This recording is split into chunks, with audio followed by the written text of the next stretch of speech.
Welcome to the Deep Dive. We're here to take a whole stack of information and get you well-informed fast.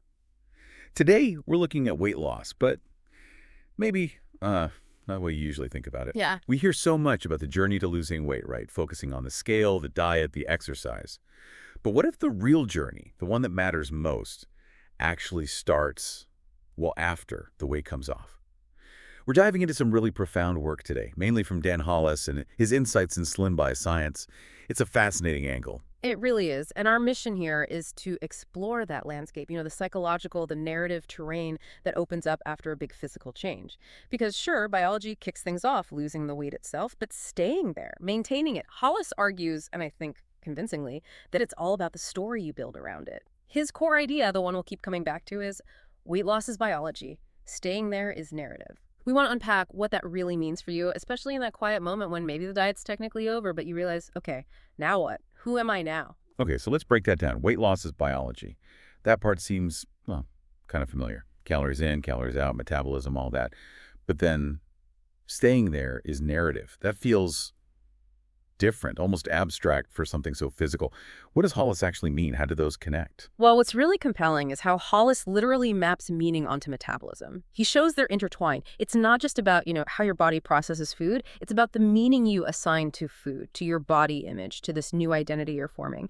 That underlying meaning, that story, is what actually sustains the change long term. He talks about that quiet period after the initial, wow, you look great, comments fade. That silence can hide a lot of confusion. Maybe you look in the mirror, the clothes fit, but who is that person looking back? There's a disconnect. Yeah. And thinking about things that change the usual story. These new medications like Semaglutide, lots of people see them as like a fix, a direct solution. But Hollis has this different take. Semaglutide doesn't fix you, it gives you space to fix yourself. That sounds less straightforward. What's the distinction he's making? Yeah, it's a crucial distinction. What is that space he talks about? For Hollis, it's essentially about turning down the volume on the constant physical hunger signals, quieting what he calls the noise. Makes sense. Okay, less noise. Sounds good. But, and this is the key point, he cautions that this silence, this quiet, can actually be kind of dangerous. Yeah. Because when the food noise stops, other things can surface. Those buried stories, the difficult truth, the emotions maybe you used food to manage or push down. So he frames semaglutide really interestingly. It's not the finished house. It's not even the foundation. It's more like good lumber. It gives you the materials, really good materials to build something new, but only if you're actually ready to pick up the tools and do the construction work yourself.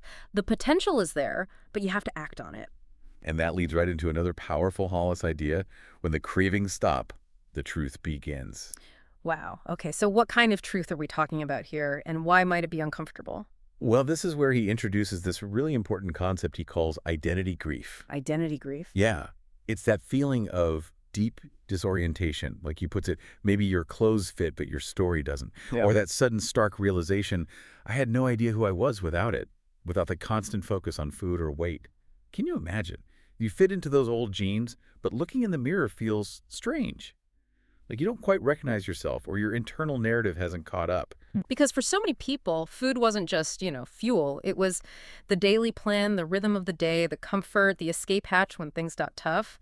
And here's the core of it, Hollis says. Your body changes faster than your identity. That gap, that's where the grief and the disorientation live. The old anchor is gone.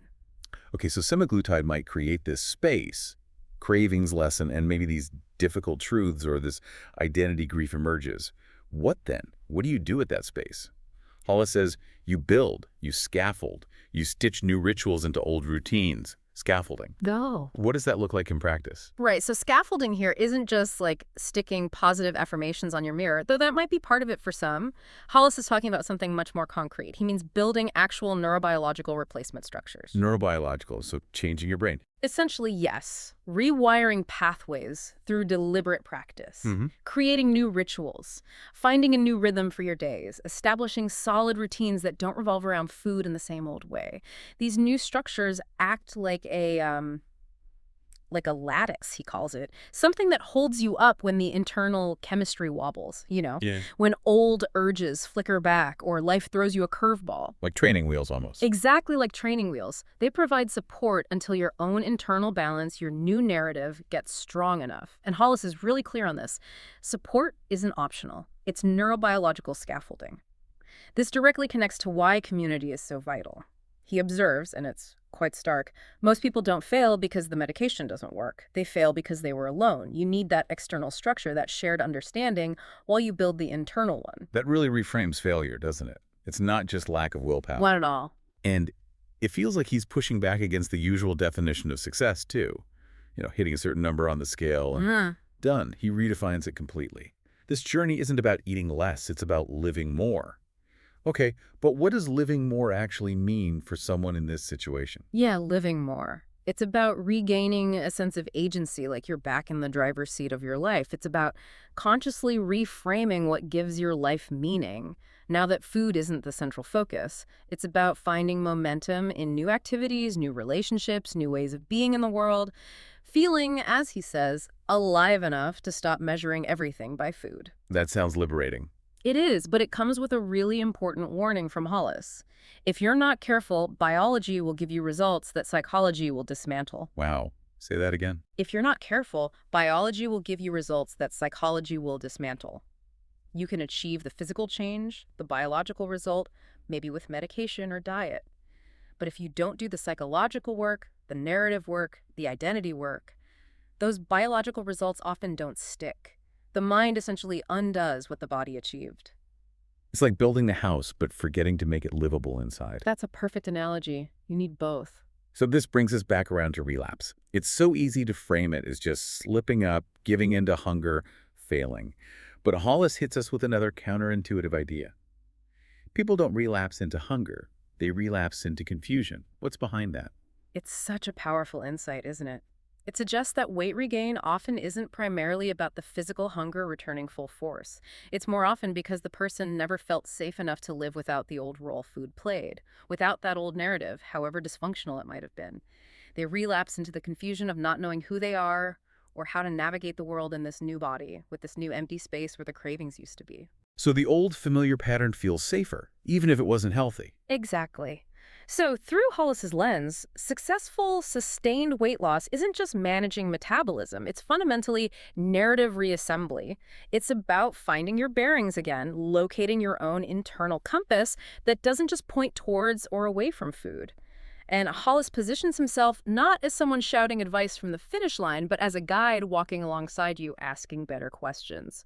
He offers the language, the concept like scaffolding, the idea of narrative memory to help you basically rebuild your story and, well, come home to yourself in a new way. That's a really illuminating way to look at it. Right. This whole deep dive makes it so clear. Weight loss is so much more than just a physical thing. It's like this profound invitation to rewrite your whole personal story. Really makes you think about the narratives we're all living, doesn't it? Even outside of weight loss.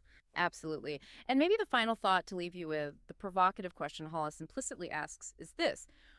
What actually happens in those quiet spaces inside you where maybe old cravings or old habits used to shout? How can you consciously, deliberately fill those spaces, not just distract yourself, but fill them with genuine meaning, with purpose, with that scaffolding you need so you can truly start living more and not just, eating less?